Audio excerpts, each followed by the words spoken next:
Emrani Kritane Pebble Susuma, having the shadow of good things to come. Wamra young watching in the Bako Krawas as is Emrani, Emramudi, Ubian Sin Yankopoini. When I was on any was Yahweh, Yankopo, Abet, Yameson, and at the Chila, the Swatomos, and when you acquire home, and yes, I didn't miss him to acquire Kondia, Atomos. Now, town for our one and chain, and Nakotsna, Ayasumri, Nadia Bedaho for 4,000 years, Nibako Krenua, or Koshi Mua, what near Dibim, what that's so fair Yahweh. Wamra was here, our dispensation, Amaya said, you know, that's so fair Yahweh. You dear Jibia, Walebon Sam. One number both for so they share Brano. Be some race who do a also. Above for the share who take that will be our on the Troy. But they're not a one, oh, I love you, and none of me back home be our Osum bianca demu, no press on the being of a song, Osum bianca demu, I need a being of a song, Osum bianca demu. What's I say, when you come out? Muliaza, I feel when you show us a bit me out, young run, then watch, young run, into me. God be sure. Would you prepare near Kuchama? Boko GDN be na juma he as 15 eti bra mo ha so mun twa honam de Peters munya na mo kan ye wi honam de se ye okoma mu de eno ne ye de kwaja ne nje ye okoma mu de aha ye mra asen verse 8 ye kwantem onyankopon onim kumam edi wadanse tikala ni amama na giyeji ama osoro a atwam twete na wie cause o ma hu onyankopon oso okokan ho asem so that onyankopon yi ne ho adi ohonam no kan ho asem wa amaman nim did they preach him to the Gentiles ana mama na giya di si ye otufo onyankopon abode obo ade na ba wi ase ana mo so asem no agidi ye yawo onyankopon na ba ana mo agiye di ti mama ne gidi ye na ogidi ye no na ewo se honhom kubamu mu to na mo ye ne ye den ye twa ohonam fam de ye ntontwene ntini on ba Paul ka hey mo ha mo se ofre oye mo to ama ne ntra wa anya no ne hia ne hia ne ya ye abode foforo na ya ye wo no abode foforo na ya ye wo kumamu no eno ne hia nyankopon mo fa honam de ne ntontwene okura de otie ye se ya jump the street amen amen tikala ni eti amaman ya gidi ye ana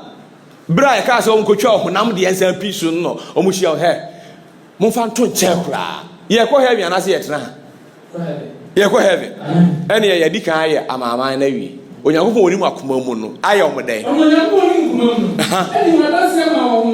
edi wa dance ye ma honkonkon tikata ni adanse a odi ye ne se hwe apamu an one ye be pam no o kan se onu be ye nyankopon ne yeso aye ne de ne man ne ye be ya e bon wusi wu abeye nyankopon man no e wo so ma ho kronkron efise wagi adanse na ye de atum o se ne wagi adanse no ka John 3:33 na o se de 33 no o se ne wagi adanse no aso amo se onyankopon no kwafo bo se kese ma nyankopon digala ni eti onyankopon so di amama na adanse ma mo ho kronkron e di a seal of ownership say mama gia to see my baby as because me share come to the divorce say meba amama home na da no mu hu see me ni munyankopon na mo so be me man e na sam ne ba mo nche no mo gia tum eti ho mo gia tum dia e ne mo nyi gift of the Holy Spirit enye seal of ownership e say me so ma am dey ma jimotum amen amen o de ho kokko na so ma no twumeka Ephesians 1 verse 13 me chiro oso ono na ha muti no krasem no ye mo kwaje ho asempa no monso mujidi ye no wode boshe ne ho kronkron ani apejade na japade na ye kofa no ni gwa ha ni si aye dey asoma no esi otie you will be sealed with the seal of Holy Spirit by accepting the mercy. Why Yankopon atum? Tini wa agi adanse en abu se Yankopon de kwafo agya se obeba ama yenya home no abɛfɔfɛli ama mpagya yɛ dɛ ti dawuro no ti yɛ wagye adi ɛna ade ti ha ne dɛ ɛno na ade ti ha ne dɛ eti sɛ saa ne ti adi a ɔsoro nso ni wadanseɛ sɛ magye wato mu nti no ɛna ho tema me no na ɔyɛ kronkron ma me no ɛwɔ sɛ okuma mu momoto na a woyɛ no adeɛ na adam de hyɛ o ɛma ho bɛɛ mahi na bɛɛ me tamfo na wotumi mɛmɛ no me don't way yama me don't way there amen eti to aso se de ti onyankopɔn na onim kuma mu ɛma mo ho kro sɛnea ɔma ayɛ wa ma yɛn ansono oti asomafo ndi kan nyaayɛ ansa na ɔmbɔ dawuru akyerɛ wie no mu ɛna ɔmo nso nsa kan ɔma na anso ɔmo nyina nya the same spirit ishaka kisuri da nemo onam deɛ so twɛme trɔtro a ebedi dwuma bi sisi a ɔnam gidie ayɛ bibi koi nemo onam gidie so anti mo akomam ayɛ ɔdɛ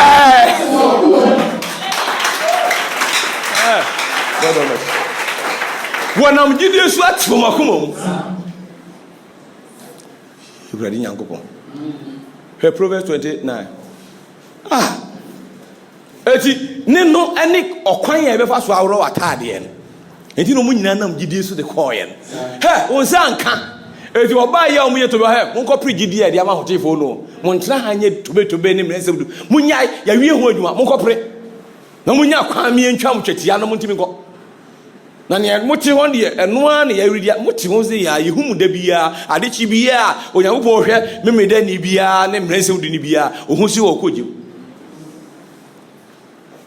kɔsafo busɛm ne da so kyerɛw onye nyiyɛ yɛ kan Moses mmara kyerɛw 10 times bra mo ahyia mu a still a ne katanim ne kata akoma so a yɛ nyiyɛ bra ne yɛ nyima wa da so te hɔ ne da ahomeda oh my god shaka kisuri da amen na akyekyere ni pase he was it verse 9 ɔsɛ na ɔbɛka sɛ why ne betimi aka sɛ mia matime kumam the one see every one amen ba obi gana num ni ɔwɔ mmerɛ nsɛm de gana num ɔkɔ asɔre da mu Farisi na aka sɛ ɔnyɛ omimfo ɔnyɛ ho ahwan okre mu mi wa wonye hu ɔsoro nyansa na sɛ nya na ɔyɛ because ni nti yɛ ka kyerɛ sɛ wotie nyansa no yɛ ka ne ba bebree nti asɛ sɛ adan wo pra kyerɛ sɛ yɛ ni nyansa me ka so ni nyansa wo nyansa ba nyɛ ɔsoro deɛ ɛne yɛ pɛ sɛ yɛ kyerɛ yɛ asoma ba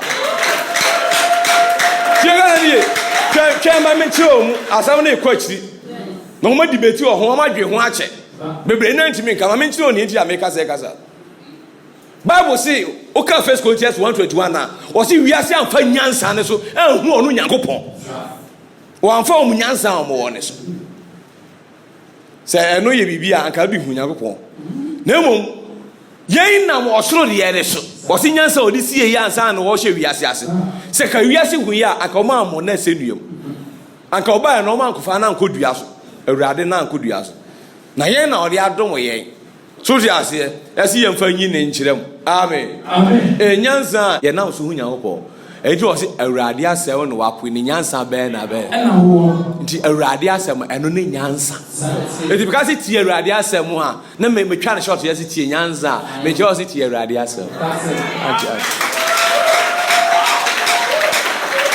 wanti a ɔseɛ sɛ meedidi wata wonti adwuma ne nyɛ wɔ adwuma nti baabi a yɛde wafa bia wonte aseɛ amen modeɛ nyansa sɛ mote nsɛm bi asisi yɛ sikani wonam gidie ne so wan bɛka so matima kuma mu akwa so da mu abɔ mpae sɛ onye mwimfo onye demoni ani onye kronfo onsa awareɛ oniewu ɛna ɔbɔ mmerɛ nsɛm du so falasini no ɔso hwɛ ne din ɛna togini ne so abugu tojo timpɛje ne ti kura hweyo ɔsɛ awurade humi ɔdebɔneɛfoɔ mɔbɔ akwa ne kan nyina ɔka gu me so na awurade humi ɔdebɔneɛfoɔ mɔbɔ ɔsɛ hwɛ wodi bem adom na kan kɔ kofie na wo twɛn egya enum da kan try ya anya hwe se obi bia na obu ne ho bi mo mrensem dum no watete ne ho afiri Kristo ho na afiri adom no ho ayede osoro nti okumam enro a ne yehyew hunhum ugina ha ekremu se ohote na on sa aware okon no oba bi da oba okon no be ma bi da ne jant se ne ohun no okon ano oni apuru nzo gba obi timi hu ye ana obi bia la obehu za de na ma ne kwan do bia wafa no wacha aware na ugina ha yonam se won kwaye ne physicality osoro twen osoro ye de hunhum police ni na wo mu no efe na honim your conscience is going to judge you. Amen. Amen. Ya dia batang. Wose Farisifo na de oba ne ba ehu si omo hunimu aye omo de. Abu onfo. Ya se ne boni ni ho onto bo oba. Ya ka se ne akobo dwaman ni bio. Ne boni ni ne ho. Onto bo oba. So oba na asa aware. E na adem na ebedi ni. Ene osoro se militemfo me se me hyase afi makomom. Ansan ma ba oba na physical na akoye. Ne hwe ni odi bio. Ah wo mu gira ho nyina aye kunne. Kwakutu bo e we hwem no ni kanto. Na how the otu ayichi eno makaji na ha se radi ama se yin eno maku nipa no motete mo bone so okọ kire oba na no mo roro mo ho no mo hunu ni firi eti no mo yesa wa ku ye dua ade na tro okura ka je susu hwe ne de no yi ade ye be chi om na eno hwe nza bibi esi ni amen amen. What do you answer? It was so many bedroom, no so who's a Jama ba Konako, Omina abo Jamani bi. Omina Sawarian. Now, what the any nagin to us, it been one dead answer. It was one dead daddy, and it been the any Machido Mukojim. It was Bano, Ebe Kojimwa. Also, when there. Why, what the any echo, when Mobusa Atomo? A Trianum. Amen. Amen. Ubia Ubefu Niapa. Bakase Quasia. Onipa hunu no wonso wadie o ndu ga sa tia tai ya na ozo bufu nua o ka kwase ya da be ka kwase ya pepe fa ho konsa wam ese munye eli mi se na munye eli atai no e bi awrade be hu mobo ayi afiro so e ti sa hwen na hunim ni eba amen amen eti ayade a obi a ehyeonti no otwe hu tan ye de be jeju free se na chani mu nature na wotie ni mu fie nyin firi so na se ochina sa de ne bata ho a yentimi ntina ho mu entimi ntina because enya de ahyew eti wuwie pepe aboni nti honam no ye de labewu eti unya wuwie pepe afi be hwe okra no so ti ase na ejina ho a ehye trene eno na eko denti ni osmafo na edi boldness e ka ase ni akofa na jairem. Okay, 1 Corinthians 5:1 na enye se okoye sa ade no ose bone amama mfu akura enye ene wakoye nanso muni me honhom ye ba ko awrade isuso mu a me de oni ni me hye Satan asase ne honam no nye de koso bone ni nti honam no wo se ye de na honhom ne ebeje ne nkwa why because o hye trene no enye ni nature no enfonso na ye de ato no amen amen enti Moses ebefom ami yekum no no anko hweke na otimi akọ paradise insaka bisu da aron mu mienu nko because mafom me be mi kum a me de wokọ sey mo enye because enye mu nature no be vozo na aba David wafom me akofa yiri ayire azan akun ni kunu agusu wafom me ti metwe waso what you say na madoye ne de da so hyew abrade hu nipa mobo ti ka say onko me se ba bia nam na ne wote we edwomanu me enro adare na atare ne hia me enro eti hwan betimi akase me de mawro me de ani proverbs ka hwan betimi akase me de mawro wo betimi awro metumi e de wro wona ade hye ho na ne hye ho ha kra na da beti kire wo kra na o tinaze oba onso metrize mu ntwema ano kra mpo aye honam na we wo be da yi ejaka zori da put your hands up. Was it one bet me a gas media by them? Matimi Kumo. Me who a fear for me bono. Obedient ho. Woman, you know who see Bibia to nipa. It's all shame when he was she said you pound with me a ye board pa. I do no crown with me a journal. I tell you this. And I say, I want to do how what you want when this okay. Proverbs 30. Me sure on your money na wie ne Quite. Proverbs 30. Verse number 12. Proverbs verse 12. As nipa bi wɔ hɔ a wɔn ho te wɔn akasa ɛni so. Wɔn ho te wɔn ankasa deɛ. Ɛnso ɛnyɛ wɔn dɛ. Aso wɔn wari wɔn efi wɔn fie mu. Efiri wɔn ho fim yɛnyɛ adwuma bi wɔ ho. Yɛde okɔ nso mu yɛsi yɛkɔyɛ wɔ dɛ yɛkɔyɛ adwuma bi. Yɛkɔworo bibi ahorow bibi efiri ho ansa ne yɛsan asantify. Onum adwuma a yɛyɛ ne hɔ within short time. Ehyia kakiso di da. Job nka kyerɛ Job 25 verse 4. Ɔbɛka kyerɛ so onipa ɔbaa wo ne bia ɛho ntimi nte da. Because onim ne ɛhyɛ wa ɔde ba. It is a yes, I na don't claim righteous. Obi and who are righteous. I was asking. Adi awro ye wro pepa osoro ne e de chew. Osi no bu ni se tre ne ye de. Dra odi ni di ye pepe na o de share no. And now you righteous. Amen. To me, enye nipa. To be aye ye free soro. Ti nipa so ohun righteousness na how possible a. Ka say the possibility ne de e wo Nyankopon ho. Enye wo ho. Amen. Amen. Because nye woni mu ne ye ba. Ye ko Nyankopon ali. If you say you know, pray Christ, what you want to do? What's it? Here. Or the Sunny, a bed that sing a good poem. The bed on the Oba, I will get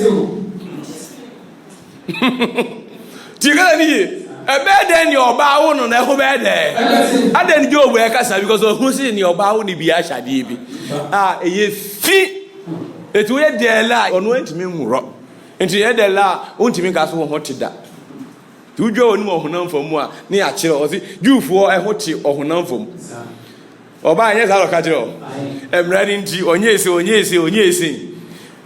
Matthew 23, verse 26. I say, and you fret for a Chelsea, who near womb.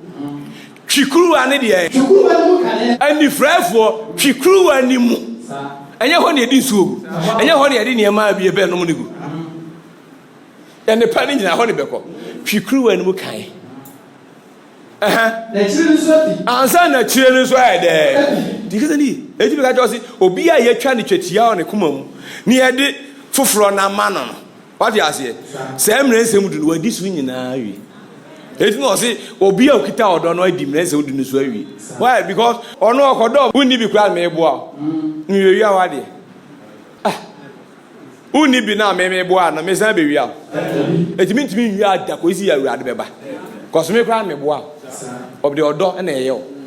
Ben your own wow. One day, the more make a can one day, I tell you this. A tough on Crobity, as would your own bow to a tough on or no way chia penukitam. I tell you, minimum baby, yeah. Who the one I did 2 minutes and can't out to one who join. Amen. Amen. Because I will be a shout that I can't hope I also. What you would tell which are. I say, I'm ran by a corner in a way, say, and so abamo, a be a year mo. Now, and so ya, until who near obey. Ninya so a piano say, did you are 2 of my bomba says, I says, why? Because oh, boss, I cry one because I was saying, hold that. I don't know who you are. And the friend for she crew and look kind. Bibi wo mu ayenyi ye. What's my 27? I see Munie. What's up for I see for that? Much rough for my for and the Fresi for Yacho for. Someone saw that. What is all die as Raho? I don't know who you are. And who are there? And we see no task now as if. Oh, well, beautiful. Yeah. Well, we have no comfort. Me is an entirely. Yes, and am I offer? Book is here and any. Who be Johnny is here. And watch the Nipa, Gina, who get them ransom on him natural phone. As a money from when was money. At the end, yes, any moon is our Honamuno. Ye can't move you or was ye. And one son, I'll bet the beam every Saturday now, and so I knew you bet me who won't come home. Na kitawa o kan de kire wa ho edi Bible say so ka sa kire ni papa enko ni pray no e wo mra ho no ante ase bu ni se na adwen aye den wa sei o ka Titus chapter 3 na ade ti o so no e kan mra no sa bu ono ahofo umu nature na o ka kire ho ensem na o kan nyanya hofro nka ho zo mu no zo unim Nyankopon edi o ka kire ho o ka kire ho eti say obi nyanya hofro nka ho a o fa Nyankopon a wa hunu ne bra ebo no ho da ro mi hu ɛna waba wiase a wadi na no enti Nyankopɔn ɔbɛn no wo no wiase bi Onyankopɔn ayi no ho adi wiase wadi na no ɛso wɔ ne ba ni Nyankopɔn ɔbɛn no wo no wiase biam nti nyɛ Nyankopɔn nka me ho no o ka de kyerɛ members na gye to so dudu di kwa o do mu nyina ekogye tie ne yɛ hyɛ wo ne yɛ ngoro yɛ ɛno ne me ka ho asa bibi hyɛ wo ɛhɔ na fa gina point no ɔse de yɛ kɔ Martin to aso ɔse mu die mo kyerɛ fa no ba se do nya atomfo aredia sɛ wɔ se so ɔda wasra ho ai wo wo yɛ fɛ na ɛmu ni die ɛfunu do mpe ɛne do mpe ɛfunu ɛka yɛ gwe ne ɛfi nyina ayɛ no ma efi nyina ɔse saa sɛ wɔn se ne ba tena yɛ nipa bi saa na mo te sɛ nipa tene ne wɔ hɛ na nipa no na akɔyɛ akatua esi sɛ nipa bu sɛ woyɛ homeda ni wo hoahoa ho nto so sɛ wo hoahoa ho ɔmrɛ nsɛm dum ɛka so woyɛ Juda ni woyɛ se a oni na afira ka Romans 2:17 ɔso oni na ayɛ dɛ ɛyɛ no ɔka kyerɛ wo ha no because yɛ ɔka no nte aseɛ owi a ɔse wo kyerɛkyerɛ obi na wotumi akyerɛkyerɛ ho tena ase na ɔyere no mo ntena fie kyerɛkyerɛ ho ansa na ɔba sɔre da mu nti wo si asɛm a ɔkɔka ne nyansa bi anim nimdeɛ anim kɔso wokɔkyerɛ sɛ yɛnyɛ Nyankopɔn nka ho wo members menim ne ɔde ayɛ ma obi ntimi bisa akɔhye sɛ Nyankopɔn renwan gyegɛ bi ɔka so wɔne Yahweh na ɔne hwan wobɛbrɛ ansa na wadwane because ɔbɛkyew sɛ yɛse Nyankopɔn ayi ne ho adi ɛti sɛ ɔse Yahweh bi a ɔpie sɛ so ɛde Israelfoɔ kɔɔyɛ no ɛne yɛ Nyankopɔn a Nyankopɔn na ɔpie no ɔne hwan akɔkɔ hyɛ wo I tell you say let me see ɔmo ayɛ debate me medafoɔ ayɛ debate ako ho pa me pɛ sɛ mɛbɔ ɔmo din ɔmo ako ho a wowie na ɔmo san de to baabi obi antumi ansa ɛna ɔmo san akɔtena ɛkɔfa ne saa so deɛ yɛnkɔ ne sɛ yia adɛn no nesi me ka ɔmo yɛ awɛ sɛ meka no pressure ɔmo debate wɔ ho paa sɛ ɔno anase ɔno a ɛna ɔmo debate ho obi antumi anhunu sɛ ɔno a yɛsoma yɛ ba ne yɛbɛkyerɛ eti na yɛkasa obi anwa ne mmra amen ɔno ne baayɛ no ɔno a ne mu debate wɔ ho no ɔno ne baayɛ ɔse yɛ mɛkyerɛ yɛne na dansefoɔ ɔse yɛ mɛkyerɛ ɛhyia ka wiso di daa amen wotie nyansa yɛtie paa ɔse saa sɛ ɔmo sɛ nipa tene ne nipa bi na mo mu deɛ nyaatwoma ne mu yɛ ayɛ nɔma monya tenefoɔ amen mo mu nipa ne nyɛ ɔtene ni ɔnso ne yɛgye na akɔ heaven eti ne ɛhyɛ mo mu nipa no ɛnyɛ tene ne hyɛ no ɛno ne yɛbɛkyerɛ ne yɛhyɛ wo a wodi mmeransɛm du wote mmeransɛm du mu no to wɔde aseɛ ɔhonam fam wogye agye wo ho ɛsɛ woyɛ treneni honhom fam yɛn nso bɛgye agye wo ɛsɛ wokɔgye mu ɛti fa honam tena wiase ɛhoahoa ho to de aseɛ ɛwɔ mmeransɛm dum Yudani na yɛn nso ɛnam asɛmpa ne so ɔse da Nyankopɔn nam yɛasɛmpa so ɛbɛbu kɔkoa mu sɛm atɛn umu nipa no atɛn no ɔno ne yɛkɔte mu yɛnhwɛ sɛnea ɔteɛ biribi hyɛ wo ɛno nso bɛka ne sɛ amen enti ɔhonam fam lɔɔto ntene bɛ ne mu nipa no ɛtene enti ɔhonam fam no ɔni anuonyam biara wɔ asase wei so yɛhoahoa no bɛ ɔsoro agye no ato ɛna wo so yɛhoahoa wɔ asase wei so bɛ ɔsoro ɛde wokɔgye mu which one you belongs to over to you bɔnsɛ kɛseɛ ma Nyankopɔn de ano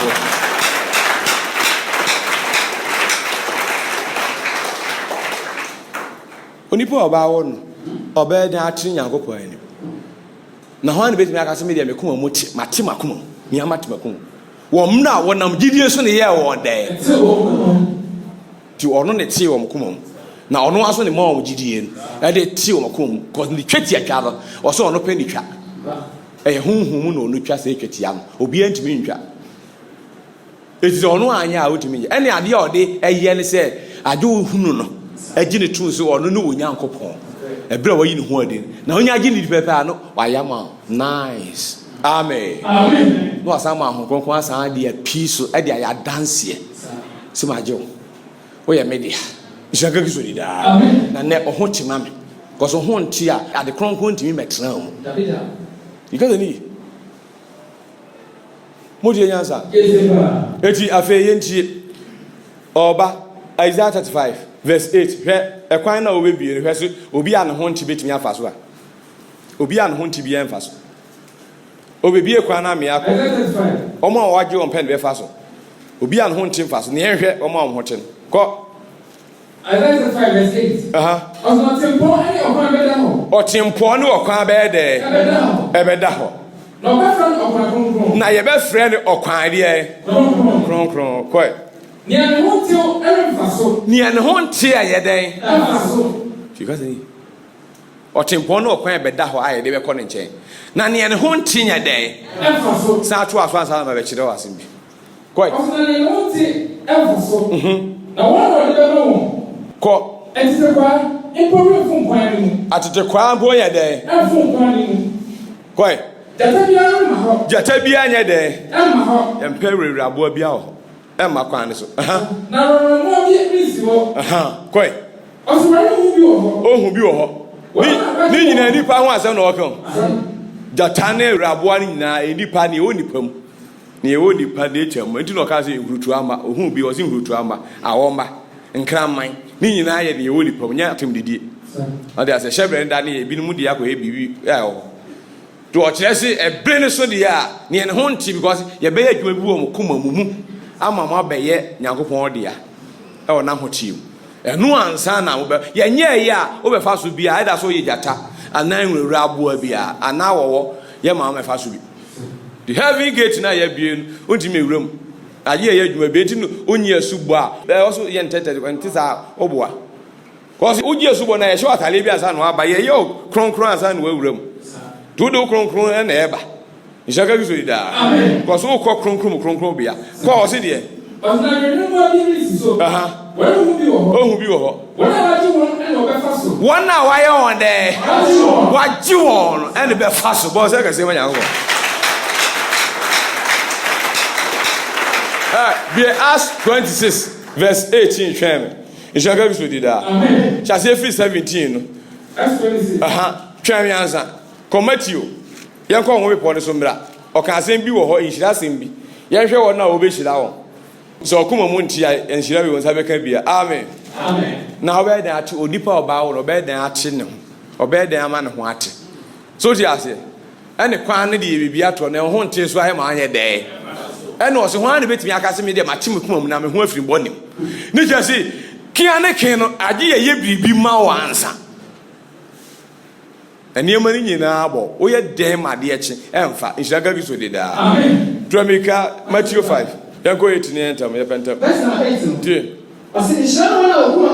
nhyira ne wɔn a wɔn kuma mu yɛ dɛɛ ɛne wɔ so wɔnam gyidie so yɛ wɔn dɛ ɛte wɔn kuma mu Onyankopɔn a wɔnim kuma mu di wɔn adanseɛ so di aseɛ ɛma wɔn ho kronkron ɛnyɛ hwɛ sɛ wɔnam gyidie so te wɔn akoma mu eti nhyira ne wɔn a wɔn kuma mu te no ɛyɛ nipa a wɔnam gyidie so ayɛ wɔn dɛɛ ate wɔn kuma mu atwa wɔn twetia because ni ɔsi twetia ne wɔayɛ no kuma mu so di ase ne mu ade a yɛyi akugu hɔ no na nhyira ne wɔn a wɔn kuma mu te na wɔn abɛɛ dɛ wɔn na ɔbɛɛ so go hu no o kwa so nye Nyankopɔn ɔbɛɛ so go hu no ɛna wo kuma mu nte ɔbɛɛ dɛ akɔ ɛna onipa ɔbaa wo no ɔbɛɛ dɛ ama ne ho ate ne ho aso ne betumi aka sɛ me deɛ mate ma kuma mu ɛna yɛ kɔbi sɛ Awurade ɛbɛɛ dɛ aba nkyɛn a wɔse nhyira ne mu a kuma mu tew ansa no bɛhunu me ɛna wo si obiara so timi nte na kuma mu enti ne ɛbɛɛ ne dɛ ɛna ɔse monyini ɔnam gyidie so bɛte mu akoma mu ma amen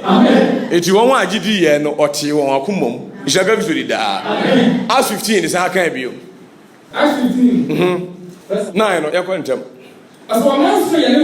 ɔmana so ɛyɛ wɔn dɛ ate wɔn akoma mu bepɛ points no mesi gyidie ne ɛdɛ kɔ because ɛnyɛ no a forget it yɛtwi firi mmerɛ nsɛm di no nhyɛka bi so dedaa gyidie ne sɛ wɔahunu no na on saka bɔhyɛ no ɛnɛ ɔyɛ ne man ɔno nso yɛ Onyankopɔn amen na ɔnam saa adeɛ nso ate wakoma mu ɔtwa twatia ɔmu ade a wayi agu hɔ no ɛwɔ Awurade twatiatwam nhyɛka bi so dedaa wei ne ɛde kɔ n'anim eti wo kronkron yi a yɛdwa adum akyɛ ɔse yɛ kronkron Awurade ma ho ntem Awurade no mesi ne ɔdi ewu ɔsɛn dua ne so ɔba asase so bɛbɔ ɔbra bi na ɛyɛ den na ɔkɔ paradise ne ho te yɛde kɔ nipa fɔm a ne ho te nanso ohunu Nyankopɔn no edi adanseɛ sɛ otu nsuro Nyankopɔn no ɛhɔ na gyidie na ayɛ dɛ na kumum ayi momoto no afiri ne so na fe waye kron ama urade amen oko enti na obeka me ho paradise ya ye dwuma wu onim amen because ohun se nyankopon no ho wo se enti wunsuro nyankopon se one ni wa fo bu okromo urade so oba hiwa mu aya ka ose na obeka me ho paradise ishaga so da enti ye kronkron ma urade no ne kronkron ye ne gidie no ya te na koma he has been sanctified in spirit. Ishaga so da amen because ani nyeni obeye bi eti wose nye onwuma enye onwuma ese menye ese fato nchen ye hwe wan timi edi bim oya ebo homodi komienu miensa pepe anasa achewa aba onya to ba ko so ani ya cancel ne obo homodi nyina cause to ba ko ato ne nyina edi obekwa aba etu fruit bi obebra we fu ene twe ho e ma me so try ese yan no mo try obi edimi mfo mrense mu do ase kire no amen mudie nyansa eti gidie na be wie dwumadie ne nyina cause onipa ewu ani yabu ne bem afri bone ho yan cancer wo ye bone fo obi bone na akunu bone ye katua ne de eti onipa ne wu wie a ye san aka bone kire ne bi enti na mumu ho se mawu na mochi ase a Nyankopon no mochi ase man echesi yabu mo bem afri bone ho na mochi ase ma trene no a hye mo amen ya yi bibi afri mu ani ye ka ho asam tie nya no a ye dela wadi fo Nyankopon ani obekọ jem eti ye osomafo ne ye soma no onko amama mu ho enko yi omfiri bonsam tumi ase nyamesom mu nyamesom no eno ye fe ne bonsam tumi tuamika paganism verse 17 kwa ani amama na amesoma omo ye pagans omo soma nyanfoforo because enye nyanfoforo nka me ho no omo ete ho soma nyanfoforo ose bra hu Nyankopon no osuma na wo nsu wonye nyamene sa de obeji wachi enti obi akwaso do bia enim Nyankopon obi a ka kire ne se otumfo Nyankopon obebu na tese osuma nyame bi ni yen kire ne da obewu ya de be kire no da obewu ne ene yewu ne fa nko hye mo chekura oso be ma hu ne osum no ni nyame ne kura be twiniti ye be ma nyame na be hia akwan eti wo si mo nsam be ko hia osofu pani Joshua obe ko hia de kwan e be ko si a ho me de be pon no office wu bet ne da ye no oso ene kra pie obe ko hia de kwan me si wunye wu se twim nyame we a constant ade ne be da Christopher e be hia no a Christopher hia ne senya odo mo ko ne yoko nyame we Islamfo hia no e do mo ko ne yoko nyame we Jewfo hia no you are going to see something amen you ready office ni ma omu nyina te honhum ezi o ka jo se enye ono honam ni moja e na enya ntawantawa you don't fight with any person fight with woman abeda adam principality and powers omu na ede mo kojem na tuti ya o ya ba ne asoma yen ya ma etumi si ya me fight ye fa hini etumi e me fight o e fight ama wa no asan ne yen ko wasan agi ye asi eja ono to nso nim na enso ni fa ye ba nya ebreso na atwa jiga gizo dida amen ti ye ka sempa na kire wo no anya atuma fa amen mudi yanza ibi ato na yesi emeyi mfiri ma ho kwa ni jani oto nchen asem bisa no oni mu anka ono so hyemu Because of Penny Joshua, yesi ye bedom no se oni mu se o shatale fia bo sam e kobo de kwadu atire Nyankopon anka onye ne ho eti Moses accuse emresem du fo nyina awurade akato say I haven't accused you to the father. It is Moses so they say mudi mani to ne so wa accusation ne said ye oni mu so akato say ensem bi ahinta na awurade ne de bebrem eti oka say kasa che say ne mudi abrede ye te ho amfa so bi eni so wa accuse wa wie eti so ko tia wie ho a odifo o te se me ne on na monye ne ntum anya sa na Moses kai ono na wonyi ni mu ntie no o ka se mu ntie ono za ntie me no o ka fa haka kra emrense ndu ne gidi abedi ayuma eti wadi ka bon kwadu ato ahoro ne nsa ndu se wanti mi anko heaven a eso ye Moses ani na adi emrense ndu achi a masa wa wie wadwuma because wa kire o se ade na hinta bibi wo ha ya ye nti o san ato aso se urade ba betwa mo koma twetia eti se ontwa ya o ahomeje bisa ho se ye twa metwetia no odi mrense ndu achi a bisa se ye twa metwetia no esomesen eti yen twa ya de kyerɛ sɛ Moses aka bibi ajo Awurade me twa kyerɛ sɛ ade ne enye ho adwuma ma nti ne ɔte ho de ontimi fa mba ne nkyɛn because we differ. Amen. Amen. Tie. Verse 17. Quite. Who be any? I don't know. I was in the catch when you be in me bio. Say, be in name, me, I'll be considered. Did any free soon or soon, missing that cages. That cages near the ma, I bought also 9,260 years. I don't know. I did most well busy Sabri. Tamas. I also a true light. I say, it's soon back at us in us. That's when you go on your pay one day. So, it is solidness, rise and shine. Town in the Amen. Amen. And now to us, I couldn't. It's soon found. Go here. What's it there? It is Johnny Free soon behind him. No, I say to me, I say, Amen. The kingdom of God. I know you can't want some free Yamasum, a bread Yankupon, dear. Was Yankupon in Yamasum Biamo. Oh, yeah, Henry. Oh, dear, Henry. And he needed that much. Ah, I can't do that. Amen. Or your him pon. Was in a Henry court as I sing in Nassau. I just say, Yamasum, a Yame. Oh, out here, Yamasum, and Yamasum, and Yamen and yes, some warm. Unyam Yankupon, and yes, a cross, sorry. Adam who are costum and Yaminibi, not if you had a young one and young one.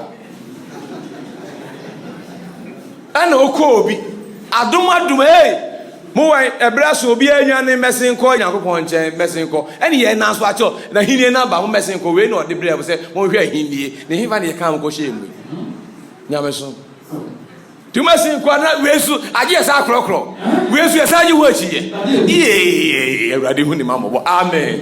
One second, see when you go about that. Oh, no free was out to me. I say, Abba Yanko Porty at 4 chain. No, at your Benyadi.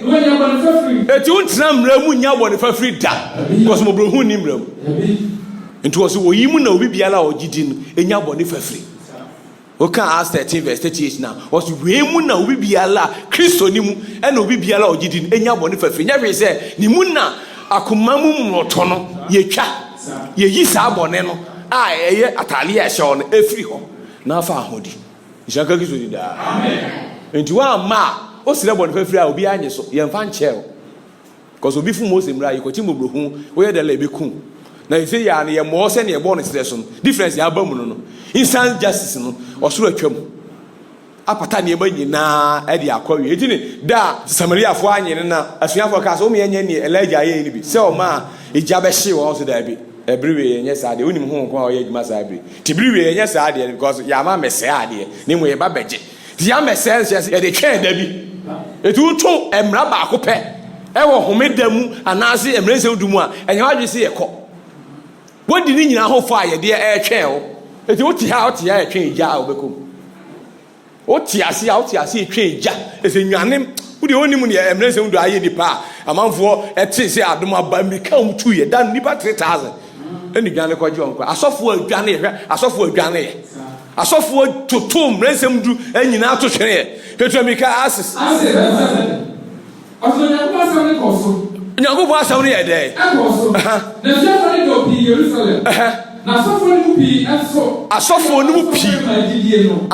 no pi ni e ka bigini no awurade ka no mo nti ase a ombu afu na de ade no oyese akire mo behu sese e wo se edwane itimi ne wo reject asemu ya dabi wo be pachew na so nya bio tell us ti ne ye drum nsem du so ye wie kwase dafo ye de pagan na kogu obi anim reverend enim ni ato no na sefo nyina so nim ne enti a wantimi ehun si Christmas eye bonsam Easter eye bonsam Trinity mfi Nyankopon wantimi ehun se ne mawi ama macro vaccine aye sisis asa pie wasan hye mode no e kire ne ye si wa ayo nye osi wo nyina ayo ti wonu asefo nyina direction ne ye kan ye ka de ko wiesi osoro agina so obu atawie a reading nato wo be dwane ana so betrem eno ana wo twen Amen. Amen. You got any? Ye ni edru me da for so. Emrese undu for so. Ani ye baba mochi o ene point ye edru. Wo bedwane ana so betram. tena hɔ ne yɛhwɛ wɔn nso wɔgye wo deɛ kum kura yɛn nkoro ataadeɛ ma nti nwaa num ɔso deɛ asɔre ti sɛ situaso ɔso fi sɛ na tumi ase abɔ na ko bɔnse na ɔbɛnya deɛ bɔde fafiri ɛne agyapadeɛ a wɔn a wɔde ɔgye a wɔagye ne die no ate wɔn mu no wɔn a ɛde ɔgye a wagye me kristo yesu adi no ate wɔn ho tuwogye ne di a ne wonya ahoteɛ no yɛ sanctify wo ɛti wɔ se obi biara ne ho nte ɛmfa kwan ne so ɛbɛyɛ ɔkwan kronkron na neɛ ne ho nte nyɛ dɛɛ ɛkyɛ sɛ woanyi antomu a nyɛ dɛɛ wonkɔ heaven ne bi ndɛ ɛnkɔ kyena nti meka kyɛ so timmerɛ mu a wawu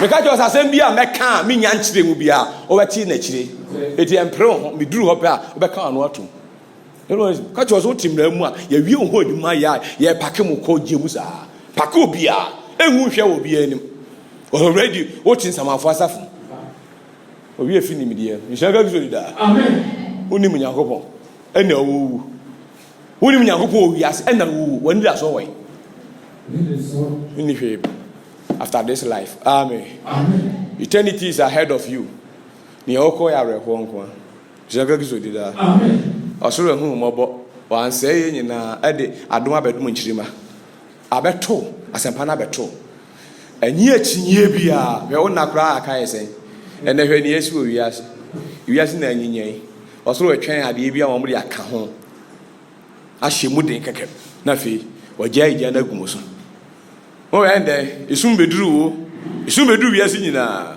ama rapture take place ɛno a no because six scene yɛ kɔ no asan awi koraa kakakraa bi na atɔkye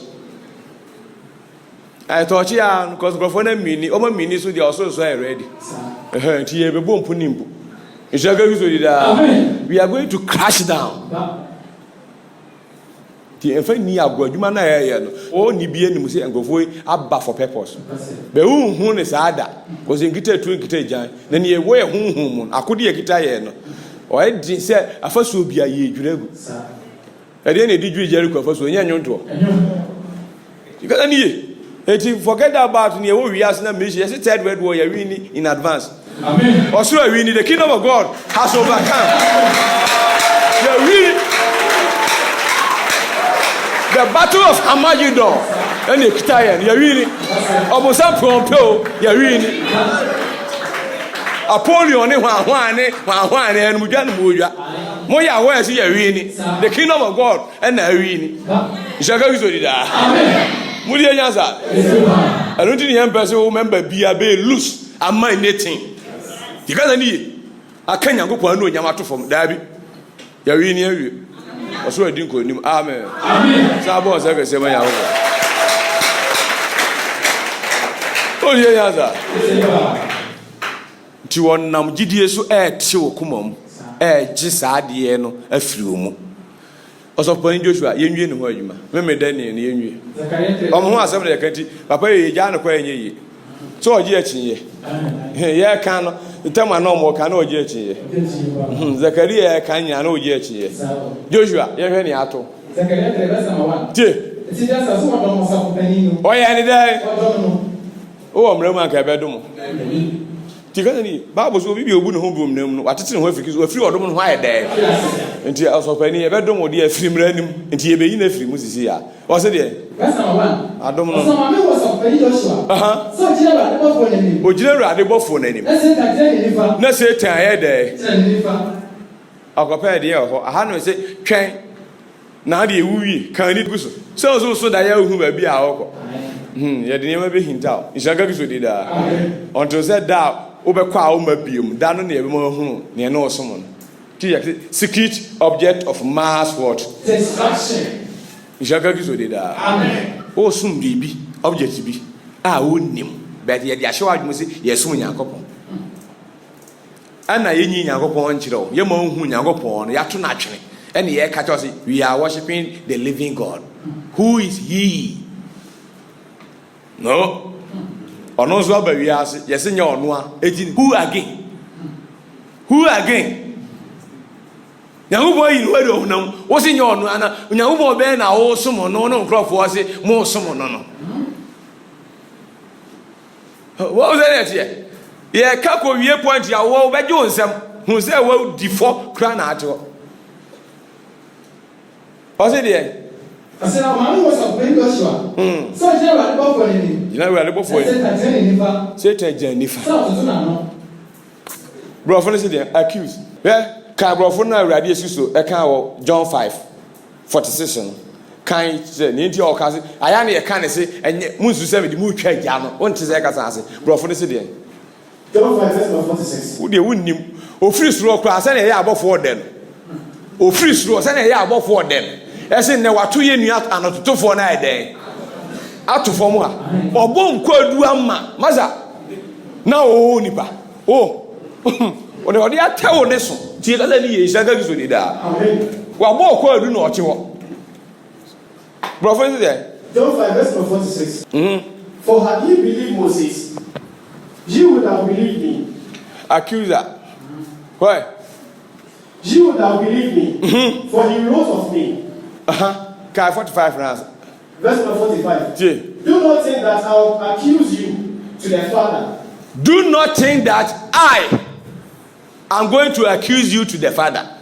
Because he accuse, I don't need here because you will be our accuser. I can say, oh, how the book word.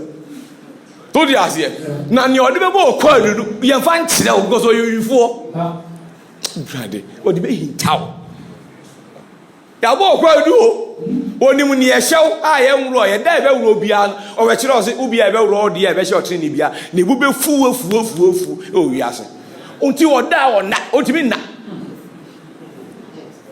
o we kire Kristo ya duma ye de be wi e se Kristo di da amen o be kire obi bia la ya wro de a otimi mo kwa adu a because Bible say wan e betimi abo won na awurade apa on kwa adu. Who can accuse them?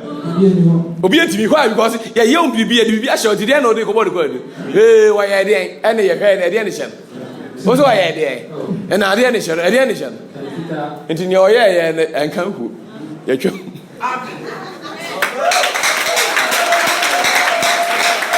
e shega yizo da ani o we ni wa nya hwe o ye kwa dey na ne tsena ha wa nya hwe dey na so no ano so aye ka eti ni ye ka fa ho ne material what matters is e dey ne hye no when they your nature is going to kill you or save you and one here is amen mudi nyanza Onyankopon di ayi ya obom adane akowi kwa bi a ode mwatesa no ye hu akwa we are the image of God we are the who ye wan Onyankopon tiso ani buafu ase e dey ne mo te we ka tell me o shata lewe bo hon samran hati o se dey So do not think that I will accuse you to the Father. There is one that accuses you. Even Moses. Aka. Moses ya bomb kwadu a Moses boy and say. Odifo o te say me. E na wo beba. Onu na monye den. Muntie no. Won ka se muntie no say ntie me. Eti say ukotie no wie no say akofa Moses pepepe a wagwa. Edi no mo etie ni wie ye no ebinom so omo san kofa Moses ni ensan twom tete onkodim na so omo shatu om da so mo fa mo san ko mo ni nsam a ye kan wazo Moses wo won an kan nsam o e wo hia da momeda ene abonten so ba nye ye ka Kristo ho asempa ye hi Nyankopon aye de ye kan ne pa ho de ye asempa emra ni kita ne pa e ba na ye nsa kan ne pa no ye ho dawro ni he de omo an e bosunsun no ko hwe mo wie amen amen. Eti Moses ya na akasa sa horo nensa enti osoro bai o se munye wadwe se ukwa ugya na nim kodifo a enye mea oro aso gina ho no o kire o se o ba goza gya na nim na no o be ba o betwa no sisi ama o gina ho bumaten ama wo se budifo o be gina ho asa bumaten so no timofo o be bu aten na akire o se mudi ne ma ni nyina ho fo enti best sense o se mo gina tum amen Amen. mo je nyansa eti afi ye koso pani Joshua brofo no se de Verse number 1. o gina nche ye ne Show me Joshua, the high priest, standing before the angel of the Lord, and Satan standing at his right hand, to do what? to resist him. To resist him. Resist. Senka ye wono ne wase ye resisting. O bono kwa adu o che oji na nye yi. Oji owura we anya de. Mempere. Bejina ha. Bejina. O de jina ha na ye Nyankopon. Ye Nyankopon. Obra. Yourself when Joshua. Jina ha. Na menye Satan. Ishaka gizo dida. Amen. O de nyansa. Yetepa. Ana Awurade Nyankopon afre no. O ma ne dai. Because Nyankopon no onipa bia be kasa. Ajo o ma ne da. Adayesun. Ani suade hu. Ena ono nipa kasa. Do kan Job 33:14 na. Ana sisi ya Joshua ebra so Nyankopon hu ne mobo. Na ogya nyamesom ne ba na heni obenya nkwaje. Na ogya ahomeda sem ne mrensem di ka ahomeda ene 7 days Sabbath of hwan ene hwan no. Jai sade ento. Also pani Joshua. High priest pa. Lewi ni kasiye pa. Oh, to say Aaron. Pani ebe man. Ofese Aaron efa no bi ni ko ya anka ye beje nako. Ye no ho adwuma wi o ka Moses ho na eko. Nshaka bi so dida. Amen. Etu afre ni so no ti ka say the body ni de ne dadam. Chapter 4 no say body ni dadam. You wie pe ansa na obesore. Obofo no besa ko nyane no. O sore an ko anyo na nyane obofo ni nyane no. Because ye be boss ni no nyane. Peter da fi ase no ada na obofo ko nyane. Sore ni ba bi e pon besa ko.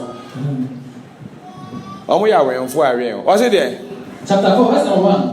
Masina obofo na be kasa no stand by. Obofo na o ne kwa kasa honhum ni kra no epie yi a no gina o mani mu no.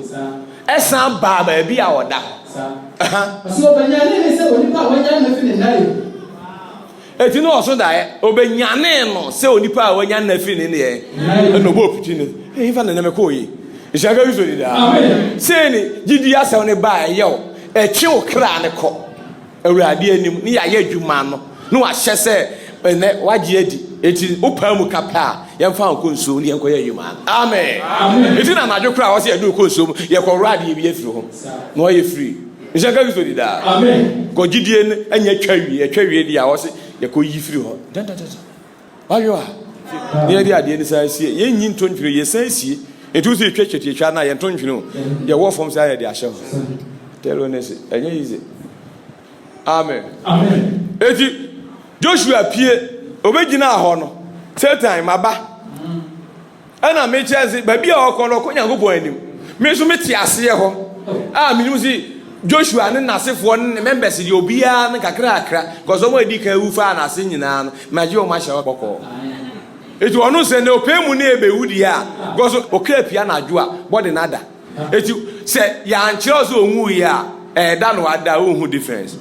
So they are here. So na pie nkwa de or da hot say no be prepare ne say deep sleep ni ba wa hwe ajo tam ne sie no etu onu ye honhon to ho no hu si okra na pie e na ni a kire Nyankopon anim wa no o kwan o kwan o janja masa oba ho ye yo oba ho ye yo unim adwuma na ye wo yo tenini adwuma ye ti hwe obetimi aba oba ho ye ye ade me hwe wa se o Ukrofo awuye nyina nso me hono mu o nti ka no minu so oba he resisted him tell man kwa agya nanim and e dey na oka kire no And the Lord said unto Satan, the Lord said unto me, the Lord rebuked thee, O Satan, even the Lord that had chosen Jerusalem rebuked thee. Twi ne nkanto ahọ ne so Verse number 2. Tie.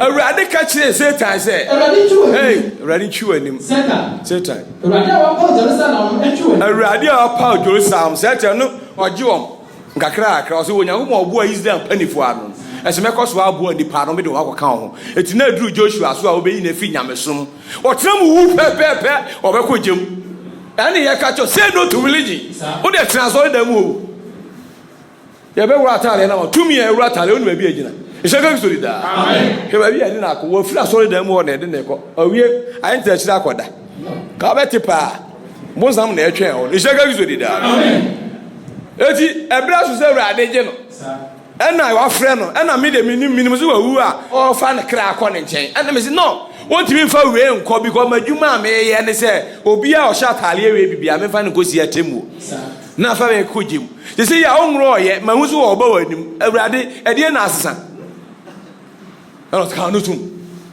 magye Jerusalem nti ɛberɛ so sɛ megye no menim sɛ tie So why agents are worshiping every time? Meaning say we agent anka wo hye kakra wo hye wie wo honhom wie a anka ne wa ye wo dia be mama na hye wie o ti agent ya hye ya ene aduru imagine adum ja no se enkoso an hye bio what you say ha eti Satan ne ma ye no sisi ameje no afiri wonsem awuja fo animu agimi e shaka bi so di da amen o je no amen Amen. papa ni mo hwio osofo no oni mo hwehwe kra se bibi wo ho se ya dida o dua na num nka homeda ne no kronkron ene ho ani nyina oni mo se se ono akasa ogina ho no okoje mu weni ye ka kire memeda ni bia ne mrense wudu ni bia e ka no kra asemo ne wote wo ye no asemo aye ke what bi pen o so dem wo what mi aka kire ye chi onim ne o ye alo na si bo se ke se ma yango bo ja also when you are no ni oye oni mi oye aka o janya so to ho kra hwe hini na chi kwan e me ye wro ontale ahye ne members ni nyina afi o e hye o mtre ne atale o famasi ko e no da so ti sa de mi sha ka bi so da Amen. e no so de So why agents are worshiping every time? o ye genti a ye hwimu afiri de e jem So not just that the feet and was not for any. Joshua ka de That feet. na so ne nkra mu ma hye no a ye dwisu ko kwabra na o ho otoso ansa no ahye na odi wi asa aboni mu say white ya white blue a blue e jaga bi so di da Amen. na so we ne she inside no your friend ye she inside dey a be ko heaven ana se be ko gem e be gina ohu ne ye she no we ni ye ka che we hu asem ne asoma se be ka e me kam ho na mu ye me kam ho na mu asem abode eti ha hwa ho menye se jai ye ka mu nipa no ne ato no nshaka bi so di da Amen. obaje di abra ho ase ne gidi sisi ya otimi so ntena ho nane no atelo tumi ne edi gina ya soma tu ye bibi bia nya eduma se ne obi okwabra ne e fa message wo YouTube ana odi preach akoto e ta preaching ene na wo ye amen na nsakura na wo peja ye nya obibi ya ontimi peja nsakura mfa nto obi so oyagubo ni pa bia wo yini Philipom no ayi bibi na bre po etu bi ansa no ko kan o members so anu oyagubo onim otimi fa hwe nya hwe atelo nesi because ani boza ka sema yagubo da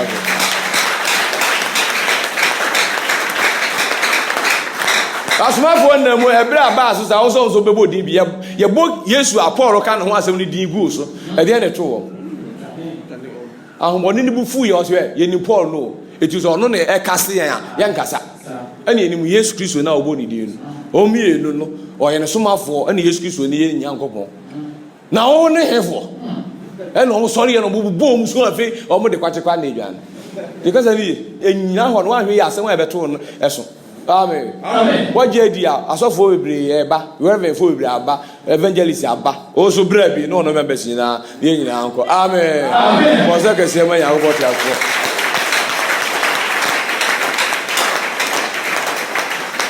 ya beto aso afri ha obewra taade ye wro wie pepepe a ye hye ne tren ne ataade ye be hye ne ataade bi ama ne eno na ebedi adanse so tren ni se nde kro wu kra okọ heaven enne nko a awade je ne kra na kisi a okọ heaven because okra na kasansa e wo ne nche amen no kase amen amen tigela ni eti ya adom e be dom no ye wi a osoro be kanse bi a chese wo de ekọ wo be san akọ because onya ma ahawie ya frɛ wa ye ho adwuma san akọ ogina ho anim nyagopon anim no ogina ho ogina nyagopon anim eti wa hunu nyagopon enu ti na ama tumi ne ebe ne ho adwuma ebra hu nyagopon ne yenye ono ne mo hunu no o se ne mepe e na mani hunu me eti o pese o je osofu pani no e no ada ne ho adi ade a chen na o se me difo bia no ada esum anase aniso ade hu e ne mani hunu me ti Abraham mu nyina hunu wa aniso ade hu o de ase na wie bri mu no e no na wadifo no skas ma be yi me hu adi o honam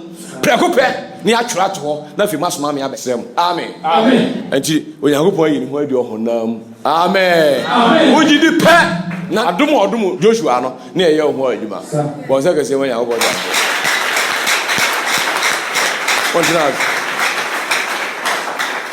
To Kristo ya adoma echina e beto aso afiri ya ombesan begida ho na ya to aso afi wi ya ye hye natale tene na afi adifo na akwa ho awurade mu akiro si ye ne hye omo nti etuti mo ne kwadu utimi nya de hwe o shatale bi ye fa mo ne kwadu amen amen odumu nya nyanko hu mo bo na adum ti amen amen What a trouble, Sarah, did you go on a way? Was somebody walk for me?